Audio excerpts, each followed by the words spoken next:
Okay, let's forget about tactics and formations for just a minute. We're here to talk about something, well, something more fundamental, more magical. We're diving into those moments where Cristiano Ronaldo, at the absolute peak of his powers, turned a football pitch into his own personal canvas. This is all about the art of the dribble. Art in motion. That's really the only way to describe it. Because, you see, these moves weren't just about getting past an opponent. Nope.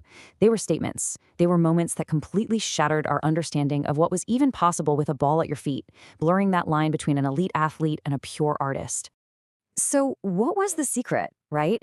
How did one player manage to transform a high stakes match into a complete masterclass of creativity?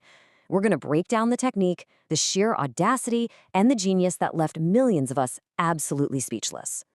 Our story really begins where his global superstardom was born, Manchester United. This is where a young, fearless winger steps onto the world stage and basically announces a new kind of talent, one that was both breathtaking and, just utterly unique. I want you to picture it, a packed Old Trafford. The roar of the crowd is just deafening. A teenage Ronaldo gets the ball on the wing, and what happens next? Well, it becomes the stuff of legend. For one Arsenal defender in particular, the next few seconds were probably going to feel like an eternity. It all happens in a blink. He gets the ball, and then it's just a blur of step-overs, so fast the cameras could barely even keep up. The defender isn't just beaten. As one source perfectly put it, he was sent to another dimension. You can literally see the disbelief on the faces in the crowd. They just knew they were witnessing something incredibly special. But, as Ronaldo got older, his skill evolved. It went way beyond just pure technical wizardry and became this potent form of psychological warfare. Facing him wasn't just a physical challenge for defenders anymore, it was a total mental battle. So why the hesitation? I mean, you can watch the tapes back and see it plain as day. World-class defenders just freezing for a split second before they commit. What on earth was going through their minds in that moment of indecision? Well, it was the ultimate dilemma, wasn't it? Do you commit to a tackle and risk being left for dead? Or do you stand off and, as one source put it so brilliantly, play Russian roulette with your dignity? He could read a defender's slightest hesitation and just exploit it instantly. It was pretty much a tactical checkmate. And this psychological edge was never more obvious than when he used his signature move, the Elastico. Now, look, other players could do it, for sure. But Ronaldo, he perfected it. He turned it into a weapon. And there's no better example than his famous duel with one of the best defenders of the era, Chelsea's Ashley Cole.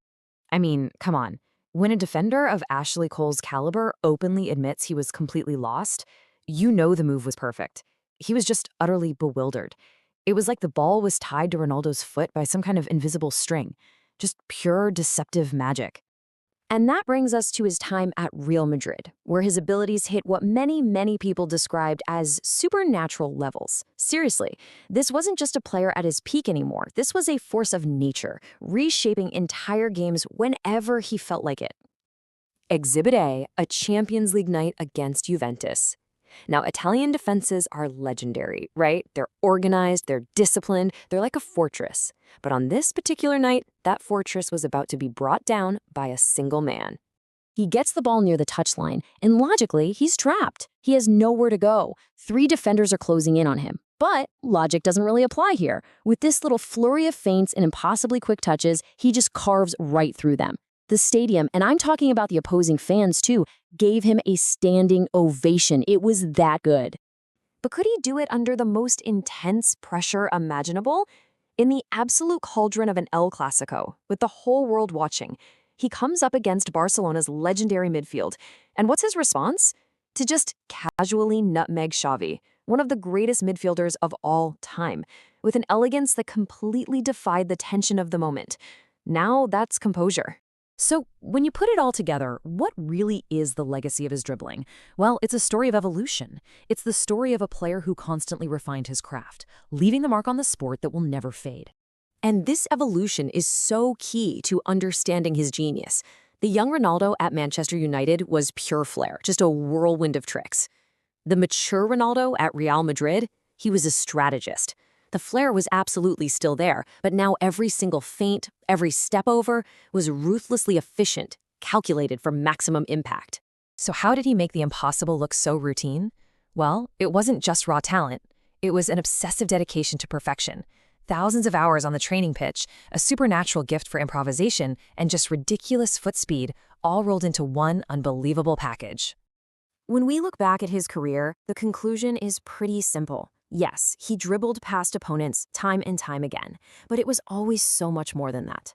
He dribbled past the boundaries of what we thought was humanly possible.